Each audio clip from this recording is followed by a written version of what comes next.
सफ़र की शुरुआत कुछ यूँ होती है कि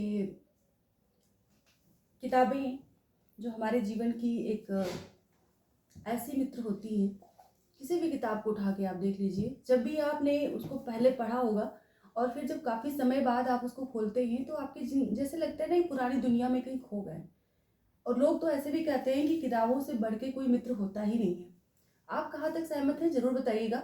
अभी आज कुछ सफाई करने की कोशिश कर रही थी, काफ़ी दिनों बाद टाइम मिला। तो इतनी सारी किताबें, क्योंकि स्टूडियो तो बंद करना पड़ा, आप जानते हैं। तो किताबें इधर किताबें, बेड के ऊपर, अलमारी के ऊपर, जिधर देखो हर तरफ किताबें। तो मैं इन सबको रखने जा रही थी, क्योंकि मुझे लगा कि पढ़ाना तो है नहीं, पढ़ा पाने के लिए थोड़ी सी व्यस्तता है, समस्याएं कुछ ज़्यादा घिर गई। तो चलो छोड़ो, हटाओ, क्या करना। जो लोग पढ़ रहे हैं वो अपने मन से पढ़ें, अच्छे से पढ़ें, बहुत अच्छे से पढ़ें। लेकिन फिर रहा नहीं जाता है ना अंदर से, जैसे एक आवाज़ आती है, नहीं, अगर हमारे ऊपर किसी ने भरोसा किया है तो कुछ तो करना चाहिए उसके लिए। भले हम बहुत अच्छे से प्रॉपर क्लास नहीं दे पा रहे, लेकिन कुछ तो उसको हिंट देना चाहिए, कुछ तो बताना चाहिए। तो आप लोग, सभी लोग जो लोग सुन रहे हैं, उन सभी को बहुत बहुत नमस्कार, स्वागत, अभिनंदन। और आप सभी के बीच मैं वंदना पांडे आज एक नए टॉपिक के साथ, एक नए डिस्कशन के साथ आप सबके बीच में हूँ। और ये टॉपिक जो हमारा है वो है कि टीजीटी पीजीटी की पेपर देने से पहले हमें कौन सी ऐसी हमसे गलतियां हो जाती हैं जिसके कारण हम पीछे हो जाते हैं, यानी असफलता हमारे हाथ आती है। इस पर आज हम पॉइंट टू पॉइंट चर्चा करेंगे, जिससे सबसे पहले मैं उसको बताने से पहले आपको ये बता दूं कि इस वीडियो में हम ये भी बात करेंगे कि कौन कौन सी बुक हिंदी के लिए हम पढ़ें, और उन बुक्स के लिए, मतलब जो एक परिपाटी चली आ रही है ना, ये पढ़ लो वो पढ़ लो, इनसे हट के थोड़ा सा हम अलग बताने वाले हैं। कैसे पढ़ें, क्यों पढ़ें और क्यों ज़रूरी है आपके लिए पढ़ना। तो इन सबको किनारे करते हुए सबसे पहले मैं शुरू करती हूँ हमारा पहला बिंदु, जो कि है कि असफलता, किसी भी परीक्षा में असफलता क्यों मिलती है और क्यों हम बहुत अच्छी तैयारी करने के बावजूद पीछे रह जाते हैं। तो इस टॉपिक पर सबसे पहले मैं बात करूँ, आपका ध्यान आकर्षण चाहूँगी कि हमारा पहला बिंदु जो है वो है पीवाईक्यू का ठीक से ना करना, मतलब ओवर कॉन्फिडेंट हो जाना। जैसे कुछ लोग, पीवाईक्यू तात्पर्य आप समझ रहे होंगे कि पुराने पिछले वर्षों के कुछ पेपर्स जो कि एग्जाम में पूछे गए हैं। किसी भी एग्जाम को ले सकते हैं आप, टीजीटी को उठा सकते हैं, पीजीटी को उठा सकते हैं, एलटी ग्रेड को उठा सकते हैं, असिस्टेंट प्रोफेसर के एग्जाम के पेपर को उठा सकते हैं। और भी ज़्यादा हेल्प चाहिए तो जो इकाइयाँ आपके इस सिलेबस से मैच नहीं खाती उनको छोड़ दीजिए, बाकी आप यूजीसी नेट का भी पेपर उठा सकते हैं। तो इन सब को आपको तैयार करते चलना होता है। तो कुछ लोग क्या करते हैं, बहुत अच्छी तैयारी करते हैं लेकिन गलती कर जाते हैं कि पुराने पेपर सॉल्व नहीं करते। तो एक चीज़ आपको, ये एक पॉइंट है, इसको भी आपको साथ में लेके चलना है। दूसरा है कि प्रैक्टिस ना करना। अब पीवाईक्यू तो कर लिया आपने, अब बार बार वही क्वेश्चन तो पूछे नहीं जाने हैं कि 2017 में एक क्वेश्चन आया था, उठा के 2025 वाले एग्जाम में रख देगा, या 12 में आया था, 25 में। आपने जितना भी पढ़ा वो सब पूछे गए क्वेश्चन है, लेकिन अब आप नए क्वेश्चन की प्रैक्टिस कैसे करेंगे। तो प्रैक्टिस ना करना ये बहुत बड़ा रीजन है। तो प्रैक्टिस आपके लिए वेरी मस्ट है। आप क्या करेंगे, जितना भी पढ़ा आपने, जितना भी थ्योरिकल पढ़ा, जितना भी पीवाईक्यू पढ़ा, उससे रिलेटेड आप कोई भी बुक मार्केट में उठाइए, कहीं किसी भी ऐप से ले लीजिए, किसी भी कोचिंग से ले लीजिए, किसी भी मित्र की हेल्प से ले लीजिए, लेकिन आप करें, प्रैक्टिस जरूर करें। तो अगर ये दो चीज़ें हो गई, तीसरी चीज़ है कि अति विश्वास होना, कि किसी भी टाइप का क्वेश्चन आएगा मुझसे छूटेगा नहीं, मैं कर लूँगा, मैंने ये टॉपिक पढ़ा है, ये टॉपिक पढ़ा है, सारे टॉपिक पढ़ लिए हैं, किसी भी तरह का क्वेश्चन आएगा तो मैं कर ही लूँगा या कर ही लूँगी। तो इन सब चीज़ों से ये जो विश्वास बनता है, विश्वास के साथ अति मत लगाइए। अति विश्वास होना ठीक नहीं है। विश्वास ठीक है कि हाँ, हम राम के शब्द रूप आएंगे तो हम कर लेंगे, समृत विव्रत आएगा हम कर लेंगे, लेकिन अगर थोड़ा सा हटके कुछ पूछ लिया तो नहीं कर पाएंगे। तो इसलिए अति विश्वास में मत जिए, जितना हो सके उतना पढ़ें, जितना हो सके उतने क्वेश्चन सॉल्व करें, प्रैक्टिस करें, पीवाईक्यू करें। चौथी चीज हम यहाँ बात करेंगे कि जब जब एग्जाम नजदीक आता है वैसे वैसे आलस आ जाता है। आलस क्या, मेरी फ्रेंड है, उसका अभी घर बन रहा है। आज मेरी बात हुई तो मुझे बड़ी हंसी आई और मैंने उसको बोल दिया, क्योंकि मैं मुंह पे बोलती हूँ, पीठ पीछे कुछ नहीं करती, साफ साफ बोलती हूँ।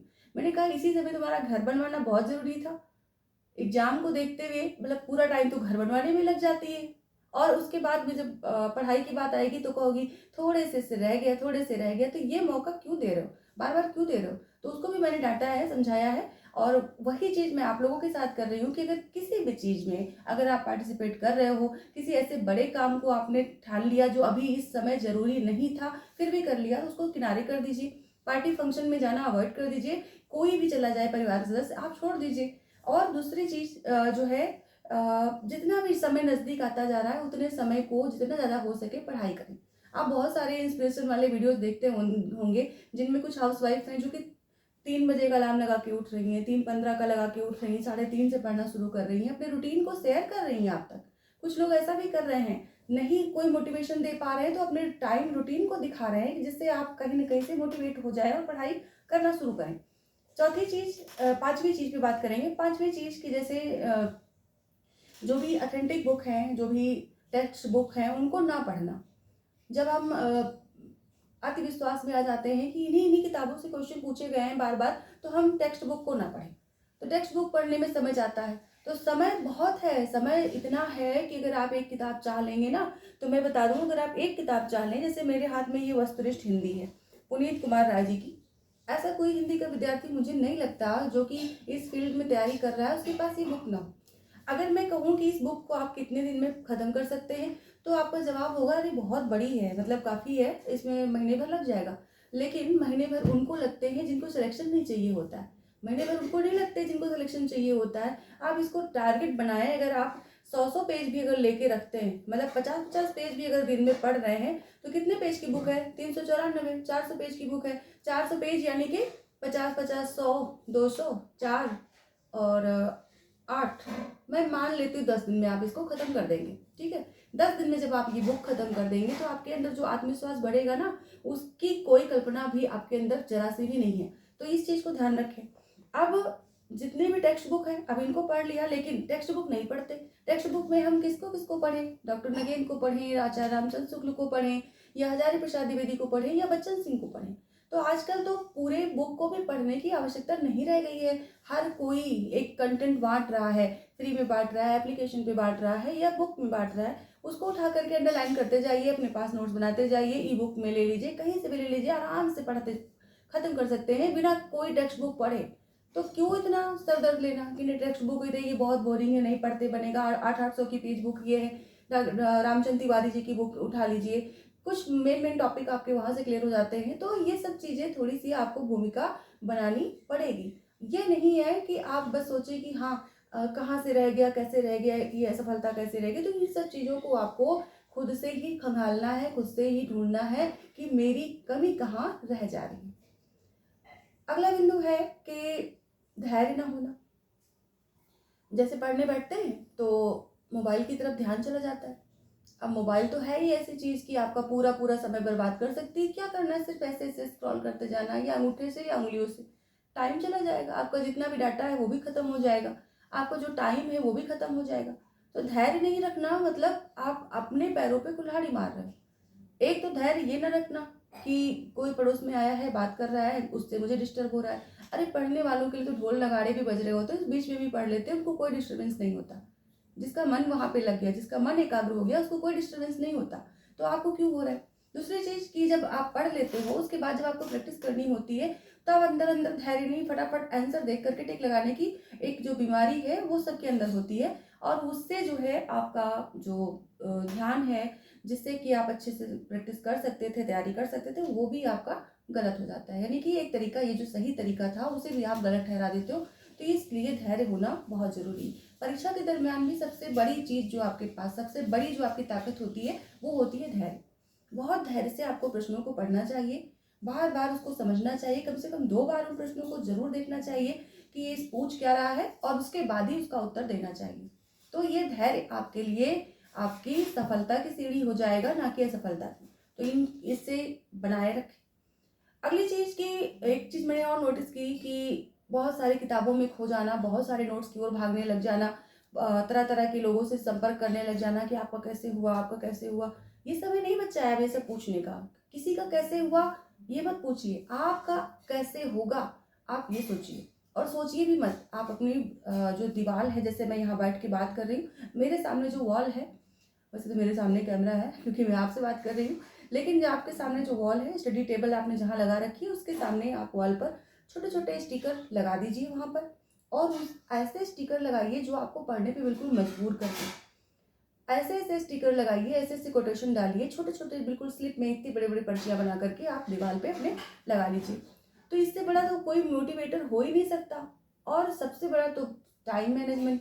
टाइम मैनेजमेंट आपका, जब आप रजाई छोड़ेंगे, जब आप पार्टी फंक्शन छोड़ेंगे, जब आप नींद से बाहर आएंगे, जब आप आलस छोड़ेंगे, तब आपके पास टाइम ही टाइम है। वरना 24 घंटे उस व्यक्ति के पास भी है जो कि उसमें से 16-17 घंटे निकाल रहा है पढ़ने के लिए। 24 घंटे उस व्यक्ति के पास भी हैं जो कि 8 घंटे पढ़ाई कर रहा है, और 24 घंटे आपके पास भी है जो आप आनाकानी करने में 2 घंटे, 3 घंटे, 4 घंटे यूं ही बिता दे रहे हो। तो किसी से तुलना मत करिए। जैसे जिसकी क्षमता है वो वैसे ही पढ़ाई करता है, वैसे ही उसको याद रखने की जरूरत होती है, वैसे ही याद करना चाहिए, वैसे ही पढ़ना चाहिए। अब मैं आती हूँ, कुछ बुक है जो कि आज मुझे सफाई करते हुए मिली, जैसे कि मैंने आपको दिखाई एक वस्तुनिष्ठ हिंदी पुनीत कुमार राय की। इसको आप शुरू से लेकर लास्ट तक एक बार जरूर पढ़ें। दूसरी, व्याकरण के लिए लोग पूछते हैं कौन सी पढ़े, कौन सी पढ़े, किस किस उसकी ले लें, लेकिन मैं सही बताऊं, मेरा एक्सपीरियंस, मैंने किसी की नहीं ली थी।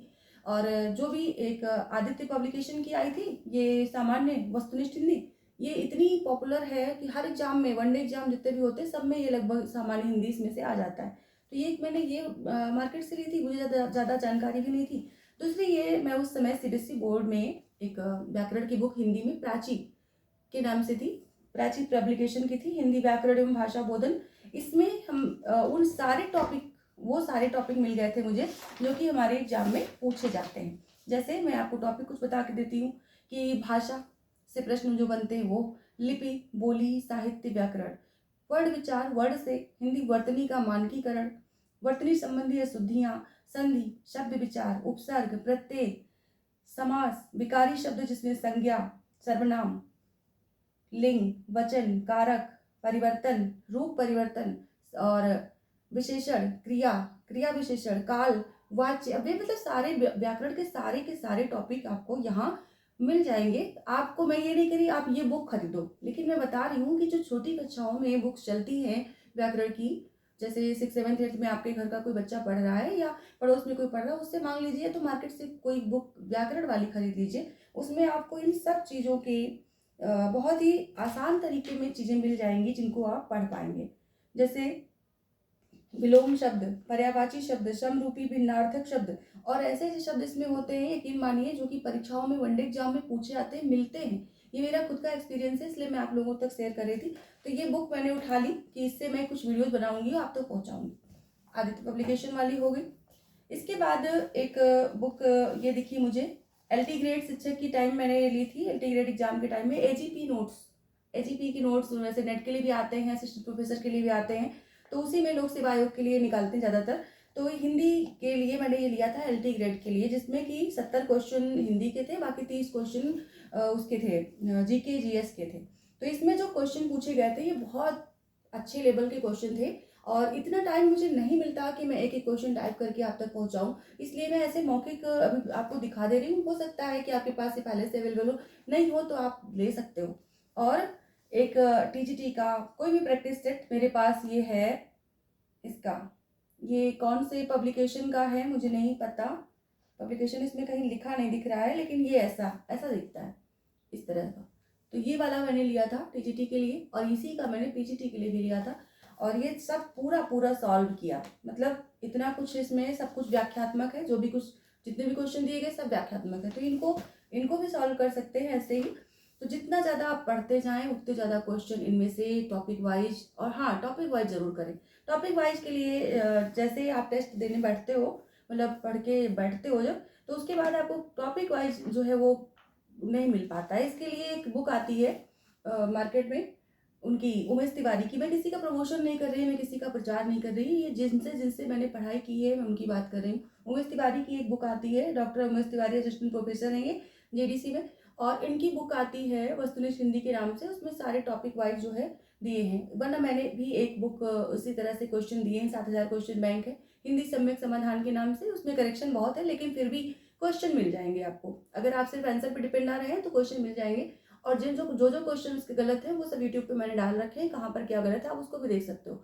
तो वो भी ले सकते हो। और टॉपिक वाइज एक टॉपिक पढ़िए, एक टॉपिक को आप सॉल्व कर लीजिए, यानी कि उससे संबंधित जितने भी क्वेश्चन बनते हैं, जितने भी मिल जाए आपको, वो पढ़ते जाइए, करते जाइए। तो इस तरह से ये बुक सफाई करते हुए अलमारी में लगाते समय दिखी तो सोचा आप तक शेयर करूं। और कोई भी बुक इसके अलावा यूथ की या फिर उपकार की, अरिहंत की, जो भी कोई देता है, जो व्याख्यात्मक प्रश्न देते हैं प्रैक्टिस सेट में, उनको जरूर ले लीजिए और पढ़ डालिए। कुछ नहीं रखा है, ये जो आपके पास टाइम बचा, फरवरी खत्म हो गया, मार्च अप्रैल में एग्जाम होना था जो कि पोस्टपोन होकर मई में चला गया। ये जो 3 महीने आपके पास, ये 3 महीने तो आपका गोल्डन टाइम है, और यही 3 महीने आपके भविष्य को बदलने, भविष्य में आपकी सफलता और असफलता को तय करेंगे। तो उम्मीद है आप लोगों ने अच्छे से समझा होगा, सारे बिंदुओं पर मैंने डिस्कस किया। और इतने से भी अगर काम ना चले तो डेली आप जो है चैनल पर आइए, देखिए, और जो भी चीज़ें आपको सही लगे, ये वीडियो जो है टीजीटी पिछली सेक्शन में आपको मिल जाएगी। इसके अलावा जो भी प्रैक्टिस सेट कराए गए हैं वो भी आपको इनके अंतर्गत मिलेंगे। जो हमारे व्यूवर्स हैं जिन्होंने कि एडमिशन ले रखा है, उनसे मैं हाथ जोड़कर माफ़ी मांगती हूँ कि भाई मैं समय नहीं दे पा रही। मैंने आप सबको पर्सनली मैसेज किया, मैं समय नहीं दे पा रही, घर की सिचुएशन अच्छी नहीं है। लेकिन एग्ज़ाम तक आप लोगों ने बहुत मोटिवेट किया मुझे, मैं एग्ज़ाम तक आप लोगों का 100% कोर्स कंप्लीट करवाऊंगी। ठीक है, तो आप लोग धैर्य के साथ बने रहें और पढ़ाई करते रहें, अपने उज्जवल भविष्य के लिए हमारे साथ जुड़े रहें। आप सभी का बहुत बहुत धन्यवाद। चैनल पर नए हैं तो सब्सक्राइब जरूर करें, वीडियो अच्छी लगी हो तो लाइक भी करें। धन्यवाद।